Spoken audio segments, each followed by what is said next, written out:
Bienvenue, bonsoir à tous. Au sommaire de cette édition, l'hôtel de l'Amitié a servi de cadre ce vendredi 12 juin à une journée porte ouverte consacrée au projet de renforcement de la performance du système de santé. Cette rencontre vise à informer les parties prenantes, à communiquer sur les actions menées, à partager les résultats enregistrés dans le cadre de la mise en œuvre du projet. Les travaux ont été officiellement ouverts par le ministre de la Santé, Jessica Firing, pour le compte rendu.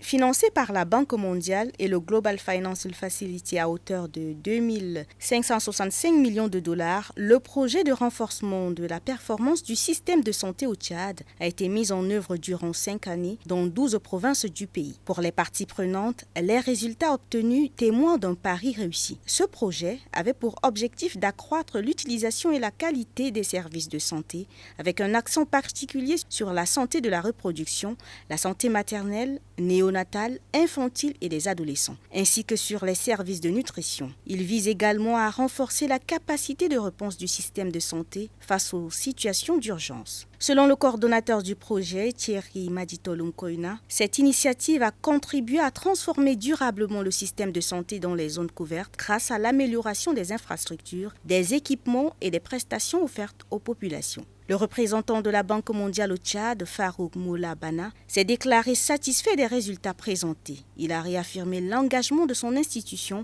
à poursuivre son accompagnement aux côtés du gouvernement tchadien. À ce jour, les progrès déjà enregistrés dans le cadre de la mise en œuvre du PRPSS sont jugés satisfaisants et contribuent dans l'ensemble à atteindre les objectifs de développement du projet. Tous les indicateurs désagrégés ont largement dépassé leur cible.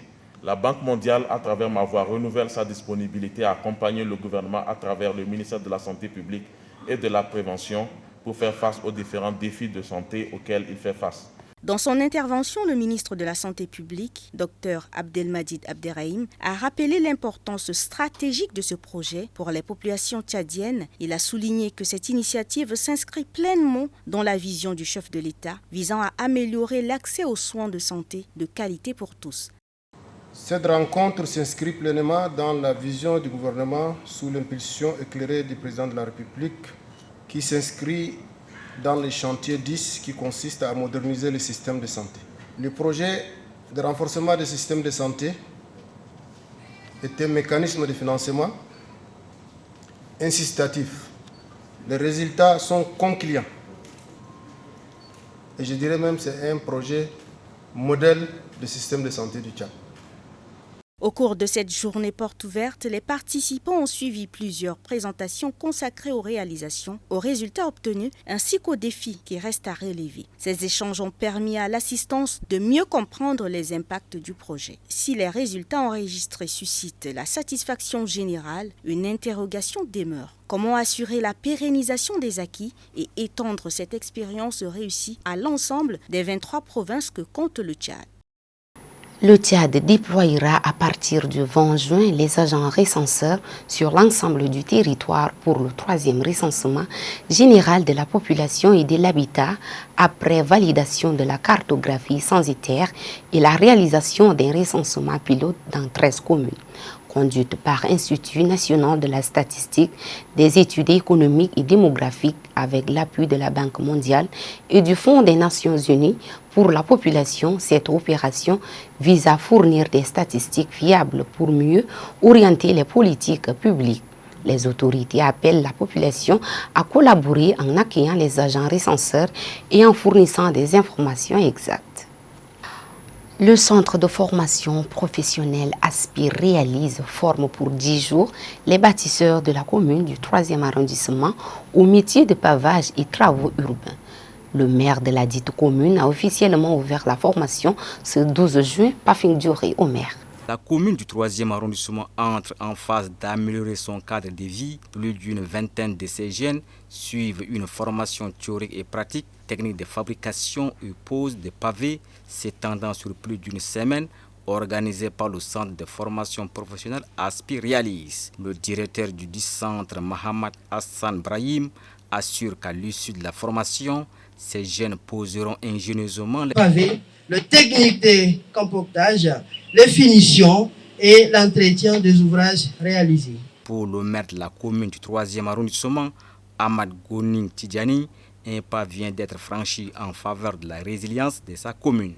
Le programme Les bâtisseurs de la commune du 3e arrondissement n'est pas simplement un projet de formation. C'est un véritable programme de transformation territoriale. Son ambition est claire: former les jeunes, créer des emplois, bâtir une commune moderne, accessible, propre et résiliente. Le bénéficiaire de la formation Dungus Moussa a en même temps pompeux de compliments aux formateurs et en aperçoit des opportunités. Pour beaucoup d'entre nous, cette formation représente bien plus qu'un simple apprentissage technique et représente une nouvelle chance de développement, nos compétences, une chance de trouver un emploi ou de créer notre propre activité, une chance de contribuer au développement de notre commune. Le 3e arrondissement a initié la formation de la première promotion des baptiseurs au moment où les communes de la ville de N'Djamena ont lancé les opérations de déguerpissement des voies publiques pour une cité sécurisante. Parmi les nombreuses mesures récemment annoncées par la police sanitaire de la mairie d'N'Djamena pour assainir la capitale figure l'interdiction de la vente de l'eau en sachet plastique, une décision qui n'est pourtant pas nouvelle. Déjà interdite il y a une dizaine d'années, cette activité avait progressivement repris jusqu'à devenir omniprésente dans les marchés et les quartiers de la ville. Comme cette mesure, plusieurs décisions municipales destinées à améliorer le cadre de vie des habitants ont fini par tomber dans les oubliettes. Cette fois-ci, les autorités parviendront-elles à faire respecter leurs décisions? Et le mois de réponse dans ce reportage est signé Tchatramari Ndila. La mairie d'N'Djamena a récemment réaffirmé l'interdiction de la vente des eaux en sachets plastiques dans la capitale. Cette mesure s'inscrit dans le cadre des actions engagées pour lutter contre l'insalubrité et améliorer le cadre de vie des habitants. Pourtant, cette décision est loin d'être une première. Il y a une dizaine d'années déjà, les autorités avaient pris une mesure similaire en raison des conséquences environnementales liées à l'utilisation massive de ces emballages plastiques. Mais faute de suivi et de contrôle, les sachets d'eau ont progressivement refait surface dans les marchés, au bord des établissements scolaires et dans plusieurs quartiers de la ville. Aujourd'hui encore, de nombreux habitants continuent d'y recouvrir. Pour certains consommateurs, cette eau demeure la solution la plus accessible pour se rafraîchir face aux fortes chaleurs. Il n'y a que ces eaux en sachet qui sont plus accessibles au bord des rues et plus moins chères pour la population tchadienne. Donc, si la mairie décide d'interdire la commercialisation de ces eaux, je pense que la population tchadienne mourra de soif. Tout ce que je peux dire, c'est que c'est à cause de la pauvreté et de la cherté de vie qui pousse les gens à pratiquer cette activité. Mais selon moi, pour limiter cela, il faut qu'on essaye de sensibiliser les gens et aussi de trouver un moyen à laquelle les gens vont pratiquer pour limiter cela. La réussite de cette nouvelle campagne dépendra en grande partie de la capacité des autorités à faire respecter leurs décisions sur long terme. Pour Ahmad Haroun Lari, l'enjeu ne se limite pas à la prise des mesures, mais réside surtout dans leur application effective et durable. C'est une décision vraiment sanitaire qui consiste non seulement à la protection de la santé publique, mais aussi la santé de la population de la ville de N'Djamena. Ils prennent des décisions, mais on voit toujours l'intrusion des acteurs invisibles. D'autres acteurs, vous savez, nous sommes dans un pays où la politique parfois prévoit. Donc, vous voyez que les maires, dans ces prérogatives, prennent des décisions, il y a d'autres influences. Au-delà des eaux en sachet, plusieurs mesures municipales ont déjà connu un sort similaire. S'il s'agit de l'interdiction des dépôts anarchiques d'ordures, de la lutte contre l'occupation inégale des espaces publics ou encore des opérations d'assainissement des caniveaux, de nombreuses initiatives ont peiné à produire des résultats durables. Dans ces conditions, la question demeure donc entière. Cette décision pourra-t-elle un véritable tournant dans la lutte contre l'insalubrité en N'Djamena ou connaîtra le même sort que les précédentes mesures? Les prochaines semaines permettront d'en apprécier la portée réelle. Transport urbain entre incompréhension de différents tarifs des destinations dans la ville et tracasserie des communes de charge. Les usagers se posent des questions sur les normes et règlements. Pour vous, nous avons rencontré le vice-président du syndicat des transporteurs du Tchad, Mohamed Ahmad Hassan. Écoutez.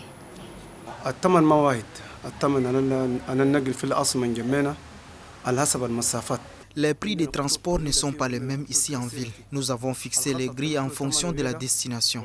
Par exemple, sur l'axe Grand Marché à Tacha-Moussoro, le prix est de 250 francs les taxis et 150 francs les minibus. Farcha et Grand Marché, c'est 250 francs les bus. Le marché à 1000 au marché d'Embé, il faut débourser 150 francs. Même 100 francs, les commis de charges sont cléments, ils vont accepter.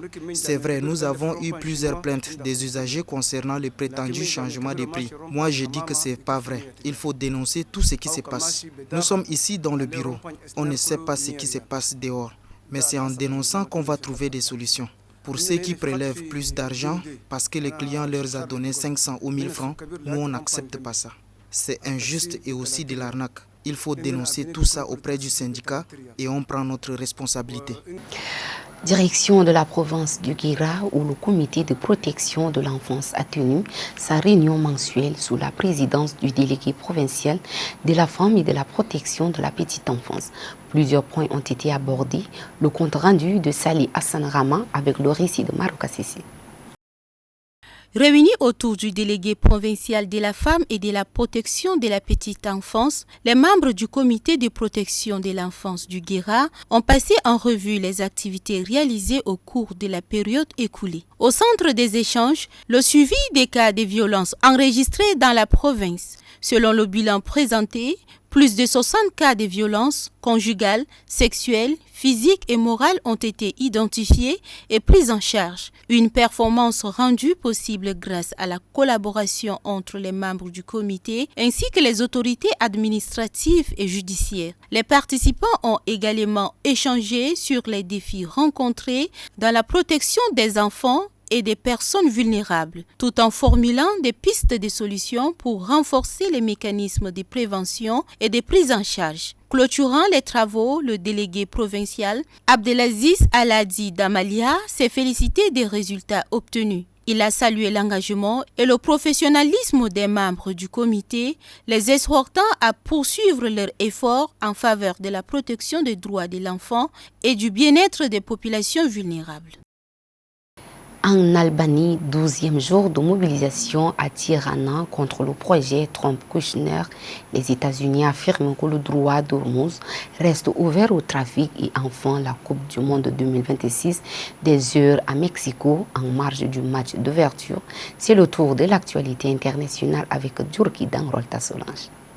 En Albanie, la contestation s'intensifie contre un projet de développement prévu à proximité de la zone humide de Jovanarta, considéré comme l'un des écosystèmes les plus précieux du pays et un refuge majeur pour de nombreuses espèces d'oiseaux. Dans les rues de la capitale, des centaines de flamants roses gonflables ont symbolisé la mobilisation des manifestants en faveur de la protection de cet espace naturel qu'ils jugent menacé par l'urbanisation. Initialement censé sur les préoccupations environnementales, le mouvement a progressivement pris une dimension politique. Les opposants accusent le gouvernement de privilégier les intérêts d'investisseurs étrangers au détriment des besoins de la population, notamment dans les secteurs de la santé, de l'éducation et des infrastructures publiques. De leur côté, les autorités défendent un projet qu'ils présentent comme un moteur de croissance économique et de développement touristique dans un contexte de rapprochement avec l'Union européenne. Aux États-Unis, les autorités ont affirmé jeudi que le détroit d'Ormuz demeurait ouvert à la navigation. Washington indique avoir mis en place les couloirs maritimes sécurisés pour les navires commerciaux respectant les sanctions et les mesures de blocus. Les responsables américains soutiennent également que Téhéran ne contrôle plus ce passage stratégique stratégique. Cette déclaration intervient après que les autorités iraniennes ont annoncé jeudi la fermeture de Détroit et mise en garde contre toute violation de cette décision. La situation continue de susciter de vives inquiétudes au sein de la communauté internationale en raison de l'importance du Détroit d'Ormuz pour le commerce mondial du pétrole.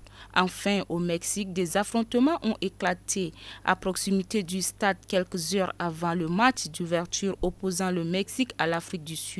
Des étudiants de l'Université nationale autonome du Mexique ainsi que plusieurs organisations militantes ont manifesté dans la capitale pour dénoncer les importantes dépenses publiques engagées dans l'organisation du tournoi. Les protestateurs estiment que ces ressources devraient être orientées en priorité vers les besoins sociaux du pays, alors que les supporters convergeaient vers le stade. Certains manifestants ont tenté de franchir les dispositifs de sécurité installés autour de l'enceinte sportive. Des barrières ont été déplacées et des heures ont opposé les protestateurs aux forces anti-émeutes. Selon les autorités, plusieurs manifestants ont lancé des pierres et des divers projectiles en direction des policiers qui ont renforcé leurs dispositifs afin d'empêcher toute intrusion dans les zones réservées aux spectateurs. C'est la fin de cette édition. Bonne suite du programme sur TET 24.